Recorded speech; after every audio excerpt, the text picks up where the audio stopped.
Brody was the last of the winged ones on the continent capable of flight. After his wife's death, he chose to end his own life. The moment he took his last breath, he and his wife turned into stone and merged together atop the mountain. Just when it seemed the winged ones would vanish forever, a lightning bolt struck the stone not long after, shattering it to reveal a baby boy not yet a month old. A group of villagers happened to be passing by and took the infant back to their village to raise. They named him Jack. Since Jack was born from a stone, the other children in the village saw him as an outsider and often bullied him. One day, when the villagers were harassing him again, he fled to the mountains with Anna. Just as they were about to be caught, Jack led Anna into a cave. Those outside froze in fear when they saw them enter. Every villager knew the cave was forbidden. For centuries, no one had dared to go inside, though Jack and Anna had never entered before. They too knew it was off limits. But staying outside meant facing more bullying. As they wondered why the cave was considered dangerous when it seemed harmless, a giant eye suddenly opened behind Anna. Then, an enormous dragon named Rodney revealed itself. It had been locked in the cave by one of the winged ones for nearly 300 years. With no one brave enough to enter, Rodney had never been able to trick anyone into freeing it. Now that two humans had finally arrived, it wasn't about to let this chance escape. So, it began to tempt Jack and Anna,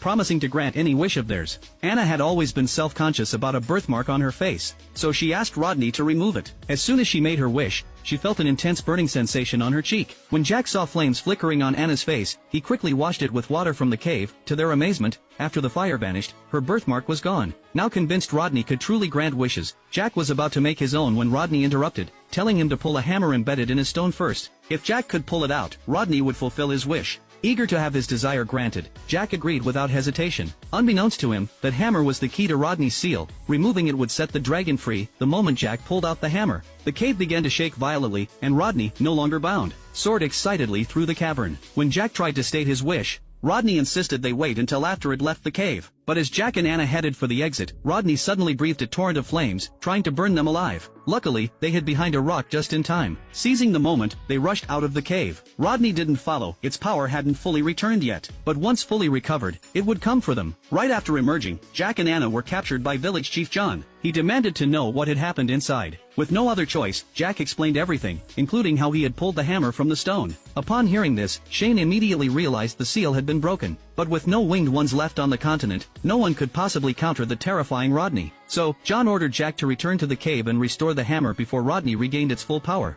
If Jack refused, Anna would be publicly hanged as punishment for entering the forbidden cave. There was no way Jack would let Anna die. Stealing his courage, he ventured back into the cave. But just as he was about to pick up the hammer, Rodney silently emerged behind him.